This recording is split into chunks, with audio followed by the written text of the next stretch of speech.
Guys, please buckle up, because we're diving into the absolute circus that is Mark Zuckerberg paying Donald Trump $25 million to settle a lawsuit about First Amendment violations. Meta has agreed to pay President Donald Trump $25 million to settle the 2021 federal lawsuit alleging First Amendment violations and other claims following the company suspending him from Facebook and Instagram in the wake of the Jan 6 attack on the Capitol. What the First Amendment Wait, okay, I guess we were wrong the whole time then. When the conservatives were talking about getting banned from social media platforms, being that's my First Amendment right. Maybe they were right. Wait, what? Can somebody link the complaint for this? Did they really cite the First Amendment here? How do you even, how awkward? I feel like this, it doesn't matter, sorry. None of this matters. But like, just imagine how strange it is that you're like hanging out with the president. He's like, hey, you know, I'm like suing you guys because I feel like you banned me unfairly. And Zuck's like, yeah, how much you want, dude? And it's like, I don't know. Could you give me like 25 mil? Like, okay, sure. Yeah, that's cool. Like, conflict of interest, anybody? Jesus Christ. Trump v. Meta. Was there any amended complaints on this? Are earnings from a civil suit taxable? I have no idea. Do you pay income tax on winnings from civil lawsuit? All income is taxable from whatever source derived unless exempted by another section of the code. The general rule regarding taxability of amounts received from settlements of lawsuits and not the okay, then I guess probably. Dude, this could be our legal arc. We could sue Twitch for my First Amendment right. Legislation passed 25 years ago intended to protect minors from the transmission of obscene materials on the internet to promote the growth and development of social media companies has enabled Facebook to grow into a commercial giant that now censors, flags, removes, shadow bans, etc., and otherwise restricts with impunity the constitutionally protected free speech of the plaintiff and the putative class members. If the defendants, Facebook, can effectively censor and impose a prior restraint on the protected political speech of a sitting president of the United States, and the threat to putative class members, our citizens, and our United States Constitution is imminent, severe, and irreparable. Holy sh! What the? The plaintiff and the putative class members respectfully ask this court to declare that Section 230 C1 and C2 of the Communications Decency Act of 1996, on their face and as applied in this matter, are an unconstitutional delegation of authority, and that the defendant's actions directed at the plaintiff and putative class members are a prior restraint on their First Amendment right to free speech. The plaintiff and putative class members also respectfully ask this court to order the defendants to restore the Facebook account of the plaintiff, as well as those deplatformed putative class members, and to prohibit defendants from exercising censorship, editorial control, or prior restraint in its many forms over the posts of the plaintiff and or the putative class members. God damn. Jurisdiction and venue, parties. The plaintiff, Donald Trump, established his Facebook account in May of 2009 and used the account for several years to engage with his followers about politics, celebrities, golf, and his account for several years, and his business interests, among other topics. After he announced his candidacy for president in the 2016 election, the plaintiff used his Facebook account to speak directly to his followers and the public at large. By using social media, including Facebook, the plaintiff strategically circumvented what he saw as mainstream media that was biased against him. After his inauguration as president in January of 2017, Trump's Facebook account became an instrument of his presidency. By virtue of the way he used his account, Donald Trump's messages became an important source of news and information about the government, as did his followers' comments associated with the plaintiff's posts. The plaintiff's account became a public forum for speech by, to, and about government policy. Holy sh! Ooh, the phrasing of this is what makes that criminal immunity thing scary. When the plaintiff utilized his Facebook account in his official capacity as president, A, it became an important outlet for an official capacity as president. Are these official actions then? So they would get presumptive immunity. What if he told his followers to go and keep on behalf of the president? Like, I don't know, man. Jesus. It became an important outlet for news organizations and the U.S. government. And B, his Facebook account operates as a public forum. Keep in mind that this is just a complaint that they filed, but since the case was settled, it doesn't necessarily mean that a judge or jury or anybody agreed with anything laid out in this complaint. We would have to see exactly, I guess, what the settlement looks like to see what the settlement agreement looked like, I guess. I read from the court that the parties have reached an agreement to settle the named plaintiff's individual claims and resolve this matter. Okay. And it was for just $25 million, I guess. Based. Oh no, they were deprioritizing his tweets, his Facebook posts. Not good. The fake news is talking about cases. This includes many low-risk people. Media is doing everything possible to create fear prior to November 3rd. The cases are up because testing is way up. By far the most and best in the world. Mortality rate is down 85% plus. 85% plus mortality rate? That sounds pretty high. I'm just kidding. The cost of defense, or 25 million is not much at all. The cost of defense would easily get close to that. First of all, easily get close to $25 million. That's really expensive. Even for a case like this, I imagine that'd be really expensive. Number one. But number two, it's not about the cost. It's the fact that it's just the idea that the president of the United States is just suing people who did bad things to him, and now he's just getting paydays on all of it. Like, that's crazy to me. All right, listen up, you digital peasants. You think you've seen it all. You think you've reached peak absurdity in this bonkers clown world. Well, hold onto your hats because we're about to dive headfirst into a steaming pile of what in the world that even I, Bill Burr, the patron saint of cynical rants, couldn't have predicted.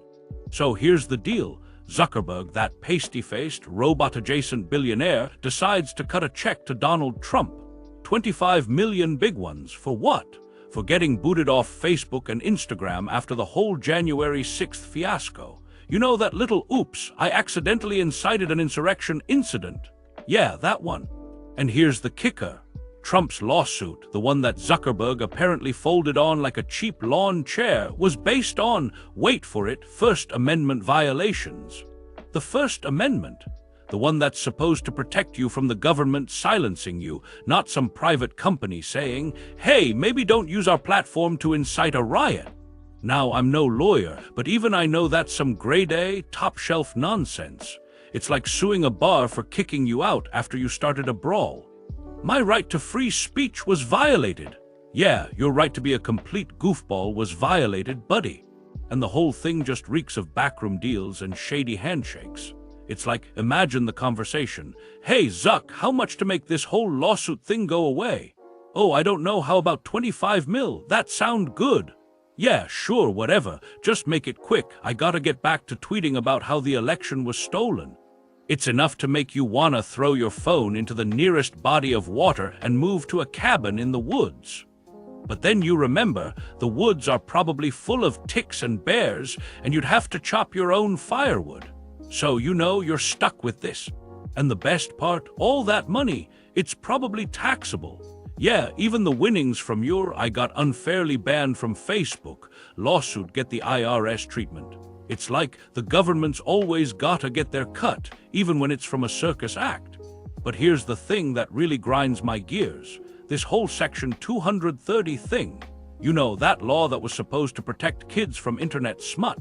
Turns out, it also gave Facebook the power to censor a sitting president.